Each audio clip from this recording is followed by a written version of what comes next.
Est-ce que vous pensez que d'ici la prochaine émission, je serai toujours invaincu? Allez, ciao. Bars like 25 pounds. My bars are like 25 pounds each. 25 pounds. My bars are like 25 pounds each. 25 pounds each. My bars are like 25 pounds each. 25 pounds each. My bars are like 25 pounds each. Protected the high spirit that I sold. Like the power something that is explainable. So wait in line and let me take a photo. Yeah. Don't do it like that. Bars like 24, yeah. 25 pounds, yeah. My balls are like 25. 25 pounds each. My balls are like 25 pounds each. My balls are like 25 pounds each. Salut les guys. Salut bro. Salut comment ça va C'est bientôt Noël. Et émission spéciale. Merry Aujourd'hui, Christmas. on a mis Merry les petits Christmas. bonnets et tout ça. Joyeux Noël et bah voilà, émission spéciale, situation spéciale. Avant qu'on se sépare. Enquête spéciale. Enquête spéciale. Enquête spéciale. Oui, Et donc le sommaire de l'émission, les habituelles news. On va faire le point sur ce qui s'est passé la semaine dernière. On a quelques news croustillantes. Quelques trades également. On va enchaîner après avec la chronique classique. Le portrait de la semaine. Tout à fait. Le portrait de la semaine. On aura un petit quiz après. Ouais. Made by my man Tom. Yes. Et on aura une deuxième vidéo aussi. Oui. Une enquête spéciale sur les Christmas Games NBA. Signé William. Donc ça va partir là-dessus. Et puis on fera un petit point pif d'or. Rapide. Si je puis dire. Rapide. Si on peut dire, ouais. Si on peut dire. Si tu peux dire. Si je peux dire. Bah voilà, on va commencer sans plus attendre. Yes. Joyeux Noël. Jingle Joyeux bell. Noël. C'est parti. Allez, c'est parti. Merry Christmas! Merry Christmas! Alors, qu'est-ce qui s'est passé la semaine dernière, mes chers amis? Il y en a quelques-unes. Hein. Quelques petits mouvements en NBA. Une qui nous tient à cœur. Ah ouais. Le retour du Messi. Le grand. Le fabuleux. Joachim Noah. Pas Ça, Juke. ça c'est déjà fait. C'est Tyronn Lue. C'est Tyronn Lue. Ouais. Tyronn Lue qui revient. Qui débarque chez les Clippers dans un rôle d'observateur. Ouais, après, ça veut De dire consultant Alors, sportif. Pour l'instant, c'est très très large. Consultant sportif, on sait pas bien ce qu'il vient faire là non Non. plus, quoi. son rôle. Moi, la seule crainte que j'ai, c'est qu'il porte la poisse aux Clippers qui tourne bien. Ouais, c'est Même clair. si dernièrement c'était un peu plus dur pour la franchise de LA, mais je vois pas bien ce qu'il peut apporter, gros. La culture de la gagne. La culture du coaching. Le management de joueurs. Et en fait, ce qui est terrible en plus, c'est que les Clippers, ils sont quand même en piste pour recruter des gros agents libres l'an prochain. C'est Yes. pas.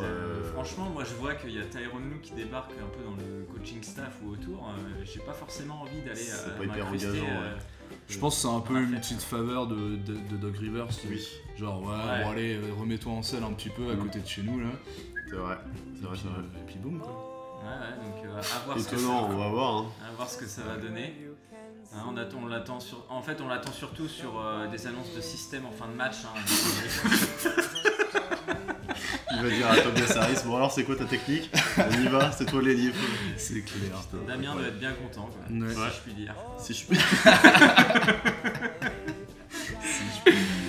Ok, on a eu des petites news de trade également. Ouais, Ça a bougé un petit peu. Une histoire assez Histoire incroyable dingue. qui d'abord partait sur un trade à 3 équipes, donc entre les Grizzlies donc de Memphis, donc les Suns et Washington. Donc apparemment les Suns étaient d'accord pour parler de Marshall Brooks ou de Dylan Brooks. Dion, de ouais. Bah, du coup, ils savent toujours plus. Ouais, Ils savent toujours pas. Hein, Et en fait, les Grizzlies auraient dit que non, c'était plutôt Marshall Marshall, ouais. et que voilà. Donc du coup, Sympa pour les joueurs. Hein. Voilà, sympa pour les joueurs. clairement. Donc ce trade-là inclut aussi Ariza, donc qui était envoyé à Washington. Ouais. Et puis finalement, dans ce trade à rebondissement, Memphis s'est carrément enlevé de la danse. Ils se sont dit bon voilà. C'est En foireux. termes des négociations et tout ça, c'est pas bien passé entre les GM, donc ils se sont retirés du trade. Et donc finalement, on aboutit quand même à un trade le lendemain qui envoie donc Trevor Ariza aux Wizards contre Austin Rivers et Kelly Oubre Jr. On en parlait de Kelly Oubre Jr. Hein, on avait dit qu'en début d'année là que clairement. Et ça pouvait être aussi une possibilité pour Washington de le trader. Ouais. Même si moi j'y croyais pas trop parce que je pensais que c'était un peu comme Otto Porter, l'avenir aussi des Wizards. Et franchement, j'étais prêt à mettre ma main à couper que Wall ou Bill ou même Scott. Ouais, c'était ça, c'est qu'on avait plus l'impression qu'ils allaient tout casser et puis trader les grosses stars. Donc là concrètement en termes d'équipe ou même de fantasy, qu'est-ce que ça donne? Bah en fait j'ai envie de dire pas grand chose quoi parce que si t'as Austin Rivers du coup tu sais pas quand il va rejouer et où il va rejouer quoi parce qu'il a été coupé. Austin Rivers a été coupé dans la foulée donc c'est ça aussi la news. C'est important donc à voir lui où est-ce qu'il va rebondir, atterrir. Après moi Ariza là à Phoenix c'était 14. Bah, il avait fait quelques bons matchs. Il avait fait quelques bons matchs. Après, il avait pas vraiment de rôle bien défini. C'est ça en fait. Alors que là, comme à Phoenix en général. Malgré tout, Washington est plus en avance sur son plan, tout ça. Voilà, l'objectif c'est d'aller en playoff. Phoenix, pas du tout. Donc en fait, il va avoir son rôle de vétéran classique et il peut apporter. Enfin, il peut être mieux en fait. Alors après, à voir avec Bill et Wall, du coup, comment ça se. Ouais, parce que Ariza avait déjà fait des années du côté de Washington, donc il revient aussi dans une franchise qu'il connaît déjà. Donc voilà, c'est assez étonnant, encore comme choix de trade, mais bon, on peut que voir après sur la durée ce que ça donne, mais je suis pas persuadé que ça reste comme ça. Ça apporte énormément de. Après, Kelly Oubre, moi j'aimais pas, donc je trouve que c'est une bonne décision pour eux. Alors après, c'est un jeune contre un vieux, clairement. Ouais. Mais Kelly Oubre, il aurait peut-être pu avoir mieux, mais c'était pas un joueur. Je trouve que c'est pas un joueur très fut-fut et bon, un peu grande gueule aussi quoi. C'est bien un de moins à Washington parce que Washington, team bac -12. Damien, tu me regardes. C'est clairement une team bac -12 quoi. Donc à voir. Voilà un petit peu pour ce trade là. Après, je voulais juste parler aussi de la. On commence à retrouver notre MVP en titre, James Harden là, qui vient de balancer des grosses stats sur les 2 derniers matchs. Ça fait mal aux yeux. Donc là, si je reprends ses stats, donc il a fait un match à plus de 50 points donc il y a 2 nuits. Non, il y a 3 nuits. 50 points, 10 rebonds, 11 passes. Donc énorme triple-double à plus de 50 points. Ensuite, il fait un deuxième triple-double d'affilée à 32 points, 12 rebonds, 10 passes. Pareil, c'est énorme. Et là, la nuit dernière, donc encore 47 points, 6 rebonds, 5 passes et 5 steals. Ouais, c'est énorme. Et puis des actions de dingue quoi. Actions de dingue. Des doubles step back du coup. Des doubles step back, le mec a inventé un move. Voilà. Et puis il y a des pourcentages, pareil, tout au-dessus de 50% quasiment. C'est énorme. Pour un mec qui prend énormément de shoot, c'est pas mal quoi. Et des triple doubles à 50-10-10. Ouais. Je sais pas combien il y en a dans l'histoire. Pas beaucoup. Restez avec nous, cher. Ça sera dans le quiz. Ouais, ça sera peut-être dans le quiz. Gentil. Voilà. Ok, très bien. Incroyable.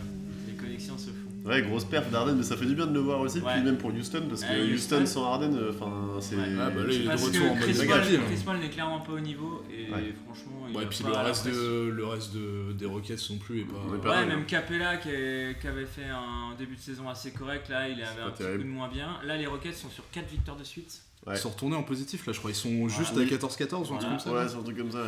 14-14 ou 15-14. 15-14 ils sont. Donc voilà, ils laissent leur place d'avant-dernier à Utah. Ouais, mais c'est incroyable. Ça, c'est incroyable comme à l'ouest. Voilà, parce que les 14 premières. Enfin, en fait, en 2 matchs, équipes t'es 8ème ou 14ème. De l'ouest et potentiellement playoffable. C'est incroyable. Donc là, je crois que c'est du jamais vu. Petit clin d'œil aussi à Damien qui quand même récupère donc des statistiques monstrueuses avec Harden, puisque donc il a Harden. C'est clair. Bon, il a quand même perdu avec quoi. On peut imaginer qu'il aurait perdu encore pire sans.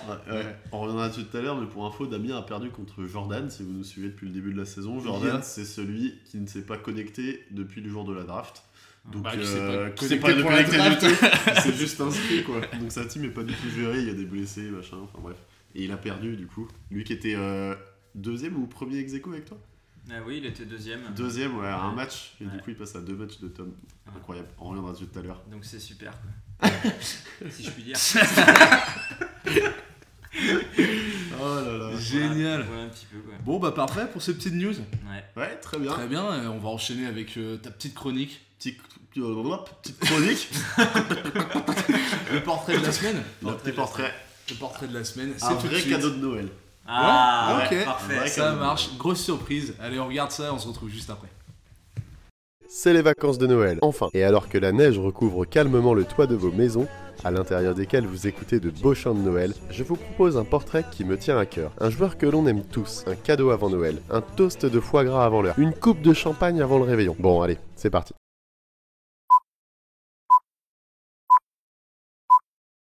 Brian David Scalabrine est né un 18 mars 1978 à Long Beach, California. Un 18 mars comme Olivier Mine. Toujours plus loin, toujours plus haut, toujours plus fort. Mais aussi comme un autre Californien membre d'une équipe à 5 personnes, Adam Levine, des Maroon 5. Brian naît donc sur la belle côte californienne, mais est doté d'un physique loin des standards du surfeur blond au teint mat, ce qui pousse ses parents à déménager dans l'état de Washington, plus au nord sur la côte, là où notre Ginger préféré sera à son aise. Il grandit donc à Enumclaw. Je sais pas si je le prononce bien, mais c'est une petite ville tranquille de 10 000 habitants dans la banlieue de Seattle. Brian est au service des autres et distribue à partir de 6 ans les journaux à domicile sur son petit vélo. On reconnaît bien là notre GOAT. C'est donc dans cette ville qu'il débute le basket et y rejoint naturellement l'équipe du lycée. Passage éclair dans l'université d'Highline College dans l'état de Washington, il gagne surtout Southern California où il s'impose comme meilleur marqueur de cette équipe d'NCAA 1. Il se présente à la draft en 2001 à l'âge de 23 ans et est sélectionné en 35e position par les New Jersey Nets. Il intègre alors une équipe qui joue les premières places à l'Est, autour de Jason Kidd, Kenyon Martin ou encore Richard Jefferson. Il connaît ainsi dès son année rookie et sophomore les finales NBA. Il joue alors un rôle de joueur de banc pour une petite dizaine de minutes. C'est lors de sa 4e saison avec les Nets qu'il joue un rôle majeur. 21 minutes de moyenne, 14 titularisations pour 6 points et 4,5 rebonds de moyenne. Scalabrine est surtout remarqué pour son investissement, sa bonne humeur qui soude n'importe quelle équipe dans le vestiaire mais aussi sur le terrain. Et il est également reconnu pour ses qualités d'analyse et son très bon QI basket. Il est d'ailleurs souvent utilisé par les coachs comme relais d'entraîneur sur le banc ou sur le terrain.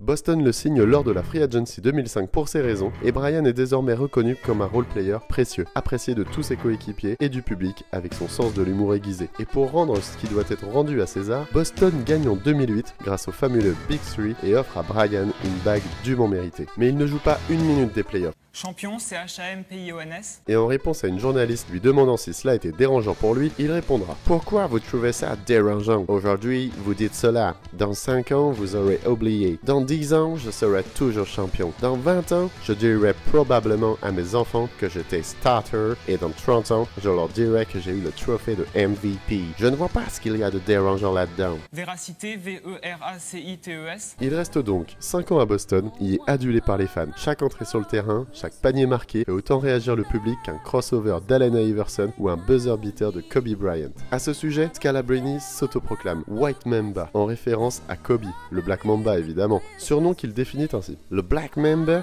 est le serpent le plus meurtrier au monde. Une morsure était mort. Le White Mamba est le serpent le plus reposé au monde. Il chill, il observe et chill. Ah, sacré Brian, toujours le mot pour rire.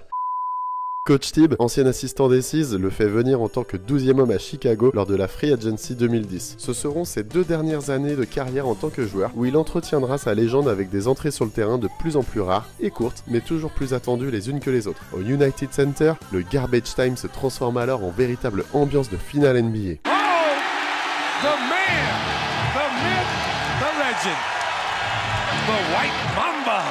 Toujours plus loin, toujours plus haut, toujours plus fort. En 2013, après sa retraite de joueur, il rejoint le coaching staff des Warriors en tant qu'assistant coach sous la houlette de Mark Jackson. Mais après l'expression d'une divergence sur la manière de jouer de l'équipe, il est gentiment envoyé en D-League pour coacher l'équipe affiliée aux Warriors. Et Brian abandonne à cet instant l'idée de coacher en NBA. Mouchoir, MOUCHOIRS. En 2014, fidèle à son humour, The Ginger Ninja parodie la lettre de retour de LeBron à Cleveland pour annoncer son retour à Boston en tant que commentateur officiel des Seas sur Comcast. Ah, quel génie! Depuis, il nous régale au micro et on lui demande, non, on le supplie d'y rester le plus longtemps possible. Car du White Mamba, on ne retiendra pas son impact statistique sur la ligue. 3 points, 2 rebonds de moyenne en 11 ans de carrière. Toujours plus loin, toujours plus haut, toujours plus fort. Non, on retiendra tout ce dont on a parlé avant. Sa dévotion pour l'équipe avec qui il joue, son amour pour le jeu, son QI basket et surtout son humour décapant qui rassemble et fédère tout un groupe. Altruiste, Brian Scalabrine s'est certainement toujours considéré comme chanceux de jouer dans la grande ligue et en a non seulement savouré chaque instant personnellement, mais en a aussi fait profiter tout le monde. Alors je suis certain que vous vous joignez à moi pour ces mots de conclusion. Merci Brian pour ces moments. Et c'est très touchant ce que vous venez de dire. Ah oui, et j'allais oublier. Joyeux Noël les bros.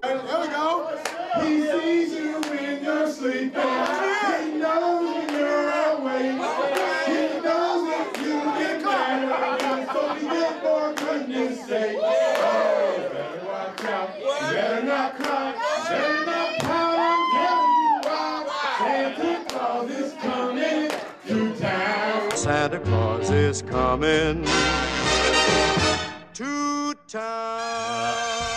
Putain, n'empêche, je m'y attendais pas, quoi.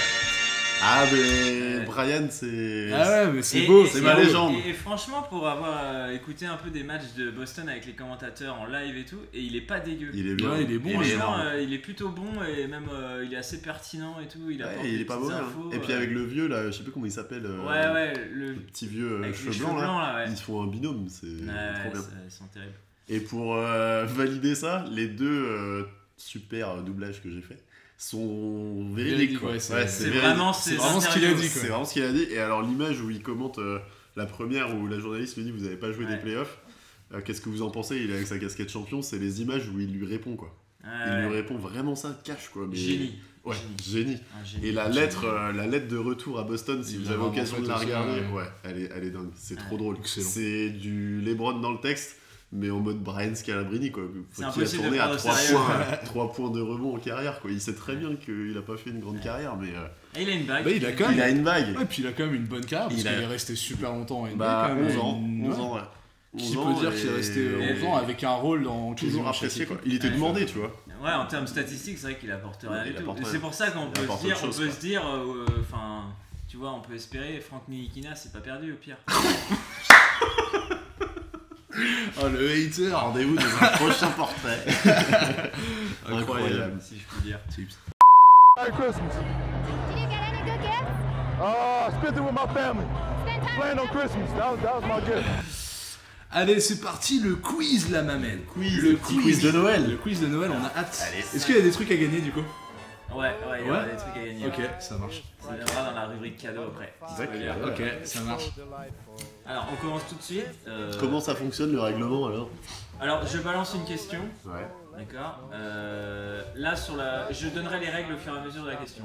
D'accord. Là, pour la première question, chacun d'entre vous va avoir donc des réponses à donner. D'accord. Je vais dire en quoi, tu vas me dire ça.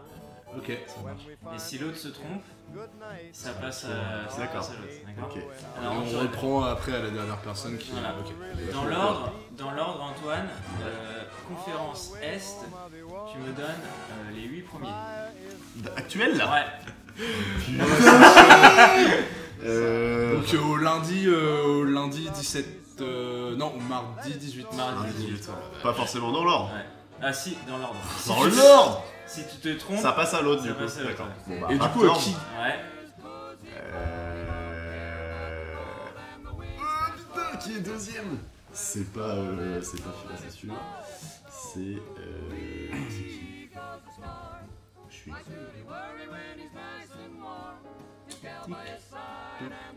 Vas-y, Willow, passe. Milwaukee. Ouais. Mais oui. Tu continues.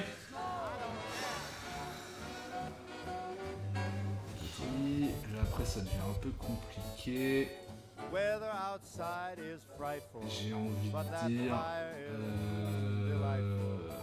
Philadelphie. Non. Je sais pas qui est troisième. Je sais qui est 4-5. Ah oui. Ils pensent pas forcément, mais en fait ils sont là, ils sont chauds. Miami? Non. Les Pacers. Ah mais oui. Les Pacers. J'ai hésité avec les Pacers. Troisième les Pacers, ensuite.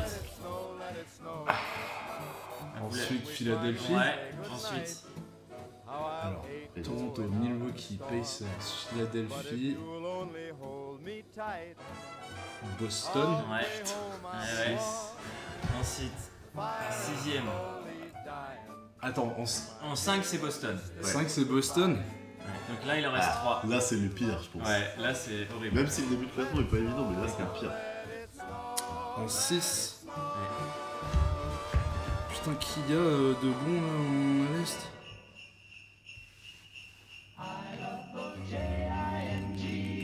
On va balancer le pire, c'est pas grave. Hein. Washington. Washington est 11ème. Oh la vache. Ouais, mais je suis vachement l'actu NBA. Ouais. Non, mais une équipe qui avait très bien démarré la saison, hein, donc très très fort. Orlando. Non. Alors, Orlando est merde. Ils sont dans le classement, mais c'est. Ils sont 8ème. 8ème. Ok, donc il nous manque le 6 et le 7. Charlotte 7ème. Ah ouais. Et 6ème. Miami. Mais non, Non. Il y en a une qu'on n'a pas dit qui est quand même avec une raquette de folie quoi. Détroit. Voilà. Là, j'accorde les points à Willou du coup sur ce truc là. Le Qatar. Ok. Alors, deuxième question. Putain, j'étais à l'ouest là. Les Suns ont gagné en back-to-back 2 matchs d'affilée là, récemment. Donc on était en décembre 2018. Quand est-ce que c'est arrivé la dernière fois? Ah, la dernière fois que c'est arrivé? Ouais. Alors, on donne l'année ou la saison? Alors déjà l'année et ensuite le mois. Après on a fini. Ok. Moi je dirais 2007. 2007, ça fait... 2007? Non, ça fait 10 ans. C'est pas si dur quand même. C'est cher. Non, quand même pas. Attends, ça veut dire que pendant 10 ans ils ont pas gagné 2 matchs d'affilée? En back-to-back, bon, je sais pas, il lâche tellement de trucs pour avoir des pics que... Enfin, ça fait au moins 4 ans. 2014. Non. Je dirais avant 2016. Non. 2015 alors. Non. 2017. 2017. Putain, la vache, ils ont gagné un back-to-back l'année dernière. Il faut savoir quand même qu'en 80 matchs la saison, voilà, t'as quand même Ouais, l'occasion mais d'en faire. Et du on a coup, 7, le mois 8 après. back-to-back. Le mois. Février. Incroyable. Avril. Octobre. Début Novembre. Décembre. Ouais, décembre. Donc c'était le 26 et le 29 Incroyable, décembre ce 2017. Ok. Ça fait un an. Ça fait un an, ouais. Ah, ça va en fait, hein. Ouais. Moi je les voyais plus. Pour ça, c'est une question un peu piège. Et là, ils ont gagné 2 matchs d'affilée. Là, il y a quoi? Il y a dans la semaine dernière en fait. Ouais. Putain. Alors. Mais il reste dernier à l'ouest. Un temps compliqué aussi. Qui a dit on est à peu près les mêmes concernant nos aptitudes basketball et notre QI basket et notre façon de jouer. Tristan Thompson? Non. Alors déjà trouver la franchise. Ouais, on va le faire comme ça. Déjà, je sais pas, je dirais sur Guipi. Non. Bah trouvez-moi la franchise déjà. La franchise. Est-ce que c'est conférence? Je vous aide, c'est conférence Ouest. C'est un joueur de conférence Ouest qui dit ça. C'est un joueur des Lakers. Lakers, Un joueur des Lakers qui a dit ça. McGee. Non. Kai Kuzma. Non. Lonzo Ball. Alors ça concerne Lonzo Ball, mais Ben Stephenson. qui a dit on est presque les mêmes en termes de QI basket et de qualité de Ah, basket. donc c'est un ancien qui était là l'année dernière. Je sais pas. Non. Non. Pourquoi? Ben Stephenson? Non. Bah tu vois, il pourrait dire ça parce qu'il y a C'est eu plein un d'arrivées. C'est un même poste? Et il y a LeBron. Non. Bah LeBron. Ouais. Non. LeBron a déclaré que Lonzo Ball, donc ils étaient. Putain, j'ai vu, je crois que j'ai vu une vidéo ce matin en plus. Donc d'accord, donc point pour Antonio. Dans quel contexte il a dit cette phrase? Dans quel contexte c'était? C'est arrivé après un match. Ouais. Parce qu'il a fait un triple. Il a fait un triple double. C'était pas ça? Ouais. Et qu'est-ce qui s'est passé dans... parce qu'en fait c'est le plus jeune, il a passé Magic Johnson. Enfin, non. C'est pas ça? Non, alors il y a Magic Johnson dans le lot. LeBron et Lonzo Ball ont été les derniers Lakers à avoir réalisé 2 triple-doubles dans le même match. Okay. Et les derniers Lakers à l'avoir fait, c'était Abdul Jabbar et Magic Johnson. Ok, et du coup il a dit ça par rapport à l'époque Jabbar, ok. Et donc du coup, pour rebondir sur ces 2 triples-doubles, c'était arrivé quand la dernière fois? De quoi? Dans la même team? Dans la même team, deux coéquipiers qui Est-ce que c'était à l'époque Lakers justement ou non? Non, bien plus récent. Bien plus récent. Par rapport à Abdul-Jabbar et Est-ce que c'était pas avec Jason Kidd? Ouais, il y avait Jay Kidd dans le lot. Ok. Pour vous aider, c'était en 2007. Ouais, en 2007, Jay Kidd il était en Dallas. Dallas, Jay Kidd. Non, c'est l'année. C'est Nets encore? Ouais. Bah ouais. Jason Kidd et qui d'autre avec lui? Qui comme star au Nets? Vince Carter. Ouais. Ok. C'était en 2007. Putain. Ils ont fait ensemble, quoi. Incroyable. Contre les Raptors ou un truc dans le genre, non? Parce que à chaque fois, il y avait des matchs Nets Raptors, c'était un truc incroyable. Et enfin, dernière question. Donc du coup là, on avait donc James Harden qui avait fait un triple de 50 points. Ah oui, ouais. Et donc du coup, ça m'amène sur les 50 points. Combien de matchs d'affilée, à votre avis, Will Chamberlain il a fait à plus de 50 points? D'affilée, hein. On a le droit à combien d'essais? Vous avez le droit à 2 essais. 50? Non, mais Non mais c'était tellement une bête le gars que... D'affilée. À 2 essais.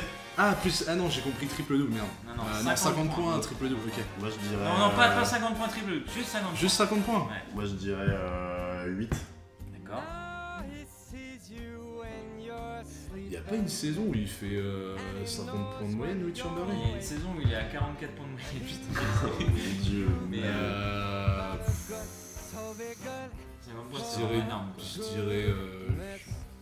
je dirais 6.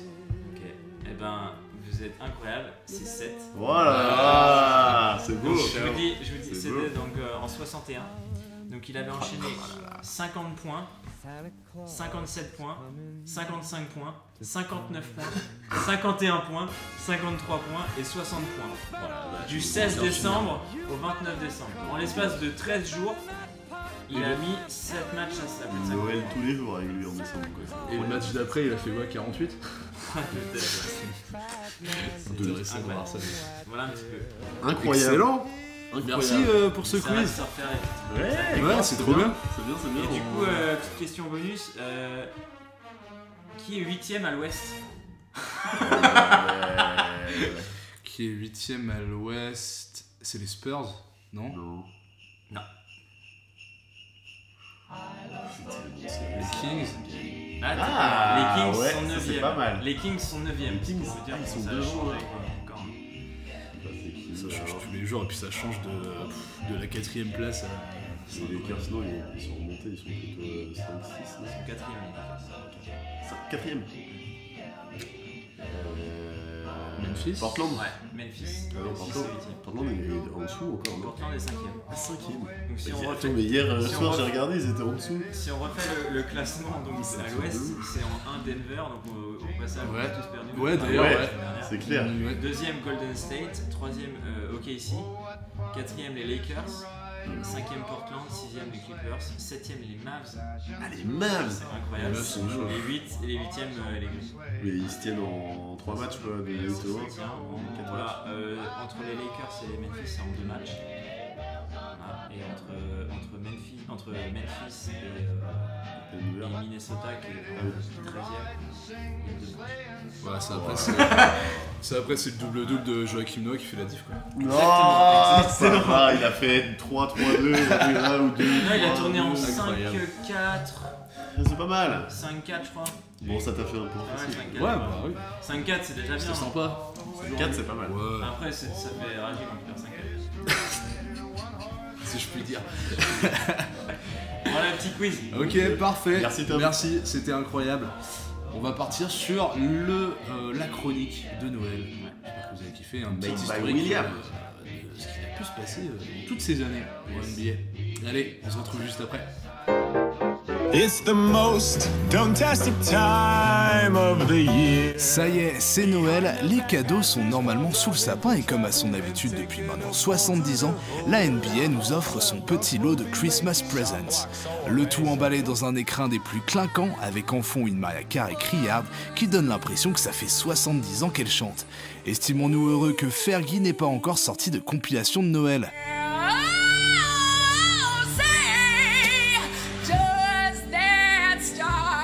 La NBA c'est beau, mais la NBA à Noël c'est féerique. Petit historique de l'histoire du jour le plus attendu de l'année par les enfants français et tous les enfants du monde. Enfin, c'est sûr que les enfants en Syrie ou en Sierra Leone n'ont pas la même vision du 25e jour de décembre. Allez, le monde il est beau, le monde il est gentil, c'est parti, Magnéto Serge. Magnéto Serge? Yes, yes. C'est en 1947 que tout commence quand le basket ne connaît encore qu'une ligue, pas la NBA, mais la BAA, The Basketball Association of America. On verra alors s'affronter les Chicago Stags et les Baltimore Bullets, les Providence Steamrollers contre les New York Knicks, et Washington Capitals contre les St. Louis Bombers. À cette époque d'après-guerre, l'esprit de Noël aux US est déjà bien installé dans les villes et la ligue ne compte que 7 équipes composées que de 8 joueurs. Bob Ferrick des Washington Capitals sera à jamais le meilleur marqueur du premier Christmas Game avec 23 points.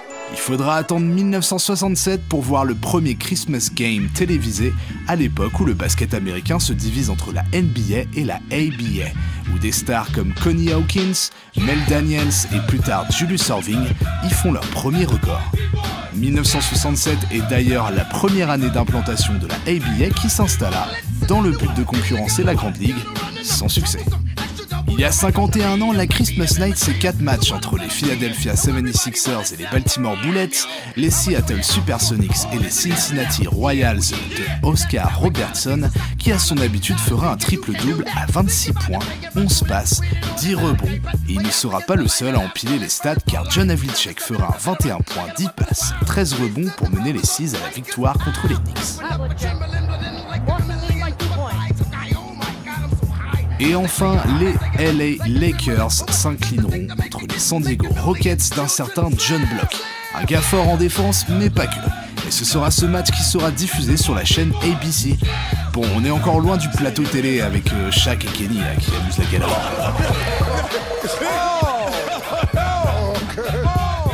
Voilà, ça c'est les prémices de Noël made in NBA. Mais ce qu'on veut, nous, c'est des gros games, de belles rencontres, de belles histoires.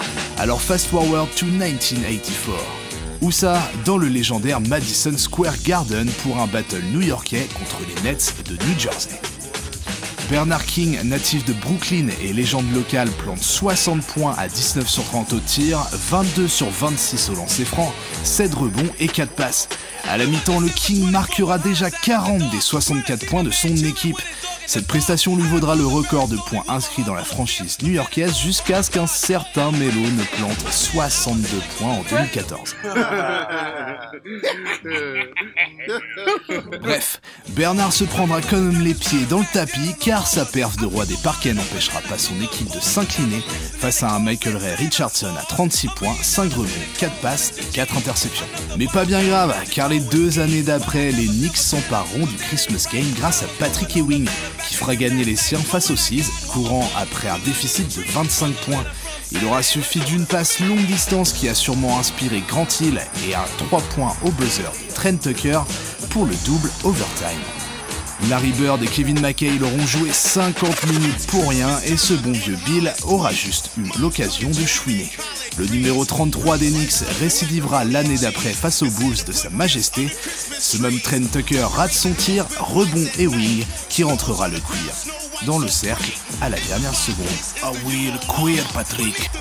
Mais en 94, c'est Scottie Pippen qui fera gagner les siens face aux Knicks avec un compte décisif à la dernière seconde après que Steve Kerr ait aidé les New-Yorkais à arracher les prolongues. Merci Steve. Allez, on change de décennie. En 2008, rappelez-vous, les Celtics fraîchement montés par la venue KG et Ray Allen font le meilleur début de saison de l'histoire en passant un 27-2. 19 matchs gagnés de suite jusqu'à ce match du 25 décembre, un remake de la dernière finale NBA qui verra les Lakers s'imposer. Mais cette même année, on aura aussi le droit à une affiche classique entre les Spurs et les Suns. Une confrontation serrée jusqu'au bout.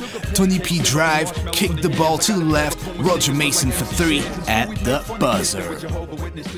Quelques années après, en 2011, année de lockout, le Christmas Day ouvrait la saison NBA après de longs mois de négociations. I wish there was an easier way. Les Lakers affrontaient les Bulls d'un Derrick Rose fraîchement MVP qui s'était fait éliminer par le Heat en finale de conf 2010. Du côté des Lakers, Chris Paul n'avait finalement pas été autorisé à enfiler la tunique violette et or. Merci David Stern, commissionnaire de l'époque, qui avait fait rager pas mal de basketix, de Lakers fans. Une belle confrontation qui tournera à l'avantage des Bulls grâce à un tir dans les toutes dernières secondes de D-Rose. La dernière vraie confrontation entre le Black Mamba et le natif de Windy City. Il y a 2 ans, en 2016, les Cavs avaient créé la surprise en battant Golden State en 7 matchs de finale NBA. Après tout un tas de déclarations pleines de testostérone, c'est dans une ambiance de play-off qu'ils se retrouvent le jour de Noël à la Q Arena.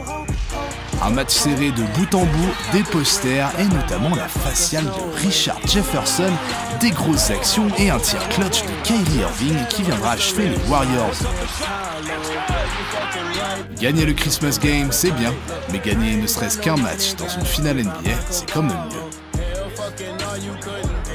Enfin bref, ce Noël, nous aurons encore le droit à de très belles rencontres. Sortez votre pull de Noël dégueulasse des années 80 car on a le droit à un retour d'affiche old school avec un Bucks Knicks et surtout un Philadelphie Boston qui devrait sentir la poudre et le trash talk. On aura le droit également à un Lakers Warriors et un OKC Rockets.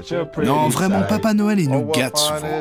Les joueurs préféreraient peut-être ne pas jouer et rester tranquilles avec leur famille, mais nous, on les kiffe, nos matchs de Noël. Oh, what fun it is to play a game on Christmas Day. Merci Woulou. De rien. J'espère que ça vous a plu, que vous avez appris des petites choses. Noël à travers les âges. Ouais, c'est beau. C'est ouf quand même. Hein. Ouais, et petit quiz, petite question là. Il y a une équipe NBA qui n'a jamais joué de Christmas Game. Ouais, j'ai pensé à ça, mais je me demandais. Franchise actuelle là non, bah de toute façon, non, franchise les actuelle. Les Timberwolves. Non. Putain, j'aurais dit ça. Ils ont peut-être joué à l'époque Garnett, un truc comme ça. C'est dans la conférence Est. Une ville qui a rien gagné. Qui n'a rien gagné. Orlando, bah, ils ont fait finale, mais. Faut juste qu'il y a rien gagné. Ouais. Du coup, putain, j'ai vais vous le dire, Miami, bah ils ont gagné. Bah si, oui. Alors vas-y, dis-nous la division. Les Pacers. Non, il y a un Français dans cette équipe. Mais qui a compris. Les Hornets. Les Hornets. Non. 2 Français, mais. Ils ont jamais fait. Oh purée. Ils n'ont jamais joué. C'est la seule équipe qui n'a encore jamais joué de Christmas Game. Ça veut dire quand même des choses, ça. C'est dommage, hein. Mais ça pourrait changer, hein. Ça pourrait changer, avec Kemba, même Jordan en GM et tout. Et pourtant, c'est quand même une franchise qui a eu des années d'activité, parce qu'entre les New Orleans, les Charlotte Hornets d'abord, après les New Orleans Hornets, après les Charlotte Bobcats. Grave. Ouais, il y a eu des choses, Carrément. Ouais, puis là aujourd'hui, un duel, je sais pas moi, Kemba Irving ou. Ouais, ça pourrait être sympa, ça pourrait être sympa. Ouais, ça peut cartonner. Et puis la salle est vraiment aussi chaude, la salle de Charlotte, donc c'est pas mal. Ok, bonne info, voilà. Pareil, petite info là, aléa du direct, on a une petite info croustillante. Ok. Damien a perdu son match-up 5-4 contre Jordan. Ah non, on l'a déjà dit ça. Oui. Non, on parlait des trades tout à l'heure. Ouais. On parlait d'Austin Rivers. Oui, qui a été coupé. Voilà. Et donc, il vient de s'engager avec Memphis finalement. Ok. Donc Memphis, il récupère tout le monde. Memphis, ils sont revenus quoi. Excellent. Donc là, ça vient de tomber. Donc voilà. J'avoue, c'est bizarre, ils sont revenus de signer quand même. Ok, bon, très bien. Ça aurait été marrant qu'il retourne aux Clippers avec son papa. Ça aurait fait encore plus. Avec Tyronn Lue, tu veux dire? Oh, la team de ouf. Incroyable. Les loupards. Ok. Alors on passe quoi, au cadeau là? Ouais. Oui, il y a des cadeaux. Très bien. Noël, hein. On déballe. Ouais, c'est parti. Vas-y, déballons. Alors, vu que c'est la saison des cadeaux, voilà, on s'est dit qu'on allait le colissimo, le petit colis. On va habiller un peu le plateau. Ouais, voilà. Carrément. prendre l'outil fatidique. Ça, c'est du véridique, quoi. Là, tu vas pouvoir faire de l'ASMR. C'est tellement chelou, ça. J'ouvre les cadeaux. Je insère mon couteau. Il est bien aiguisé. Hein. Ça, pas de ça gratouille, ça claque vite. Ah oui, ah oui. C'est bon, ça. Le petit bon de commande. Ah. Ok. Alors, on commence avec toi. J'ai hâte. Incroyable. On va commencer avec toi, mon petit Willou. Ah, yes, un petit mug beau. des Nets. C'est très bon, ça. C'est beau. Hein. Incroyable. Trop stylé. C'est pas mal. Trop bien. Ah, il est beau, il est beau. Ensuite, avec les petits B partout là. Ouais, en filigrane. Ouais, mon petit Toinou, alors je viens de voir que la tasse était pétée. C'est incroyable. Est-ce que c'est un signe pour ta saison? Mais non, mais ça fait toujours plaisir. Hein. Voilà. Très beau mug des Celtics, cassé mais très beau mug. Ouais, avec de la colle UU, ça part. Voilà. Comme et ça, donc pour Steven et moi, donc fan des Wolves, un petit mug des Wolves. Voilà. Magnifique. Incroyable. Magnifique. Voilà. Et en fait, comme l'idée c'était de prendre un mug pour chaque fondateur de cette Fantasy League, donc de l'année dernière. Donc là il en reste encore 2, dans le carton j'en avais que 4, il y en a un qui doit encore arriver. Okay. Donc j'ai celui des Detroit Pistons, notre cher Kylian. S'il vient nous rendre visite un jour. Kiki, il est là, on le garde chaud. On le garde chaud. Et donc, il n'est pas cassé. Voilà, il est pas cassé. Et donc comme en fait Damien a perdu contre Jordan, du coup il en a pas. Pas de mug. Voilà. Pas de bras, pas de chocolat. Pas de cadeau, hein. T'as perdu contre Jordan, t'as pas de cadeau. C'est énorme. T'inquiète pas, Damien, ton mug arrive, donc voilà, il va arriver dans la semaine. Merci en tout cas. C'est juste qu'ils attendaient juste de savoir où Lou allait signer pour l'envoyer. Ils attendent de savoir si tu vas perdre encore un autre match ou pas. Donc chacun son petit mug. Incroyable. Merci Tom, c'est énorme. Ouais, merci beaucoup. Et bon petit cadeau de Noël, ça. Ouais, ça fait plaisir. Ouais, le chat est venu aussi. Et le gâteau. Il attend le sien. Et le gâteau. Merci. Très bien. On va passer à une petite rubrique pif d'or blessé pour finir. Voilà. Rapidos. Juste après.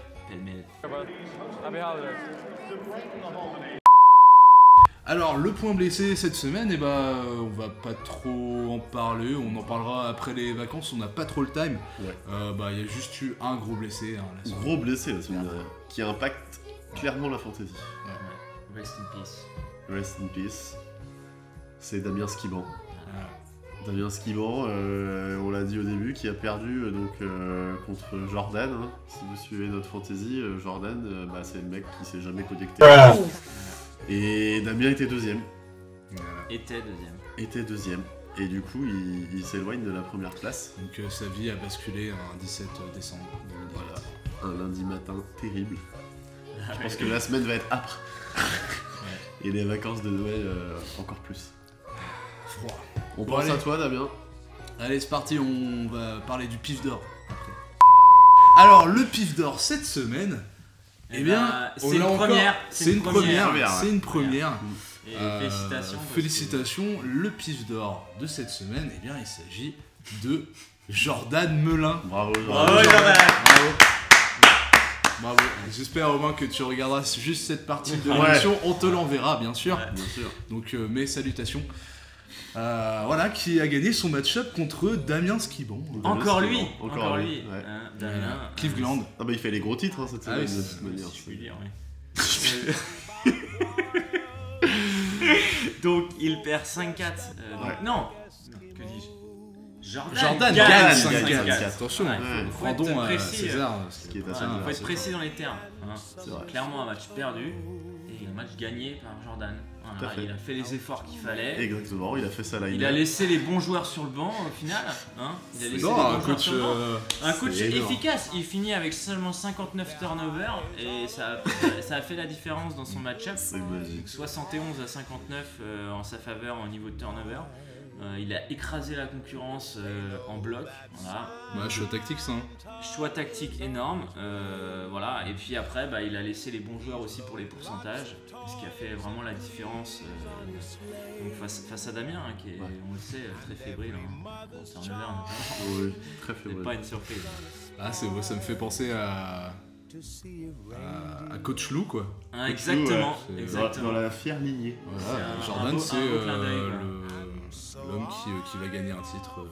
Ouais. Ah, et puis de toute façon, on le sentait venir parce que avec Larry Nance Jr., avec Otto Porter, Robert Covington, voilà, tous ces joueurs-là, c'est sûr que c'est vraiment des joueurs en forme qui vraiment font les stats. C'est les cadors de la NBA. Hein. Les cadors, un petit Kyle Anderson sur le banc.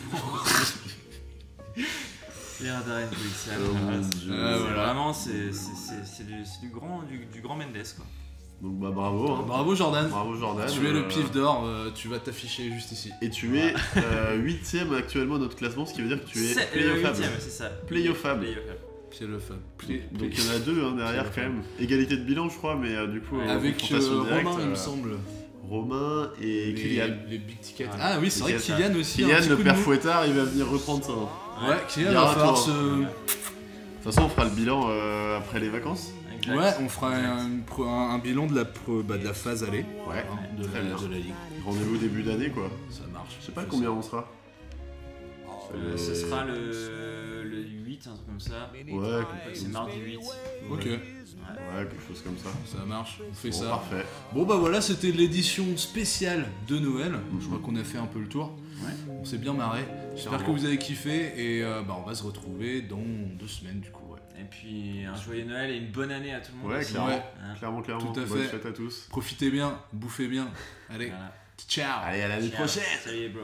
We ain't playing, the game is made, we holding sway, we the MVP, yeah we LBJ, yeah the baddest way, shining every day, all in like space, B-O-N, dollar bills to pave our way, the sixes they unsure can they say, we raise the ball high cause we do have faith in us, we do have faith, enough, yeah trust the process, we shush the haters drifting away, we leading the way, if you like what we play, yeah come right with us, get the fuck out of spit the garbage flow, screaming like a bitch in front of microphone, with that Drake-ish tone, your girl wants the main weight, I think she called me on the phone.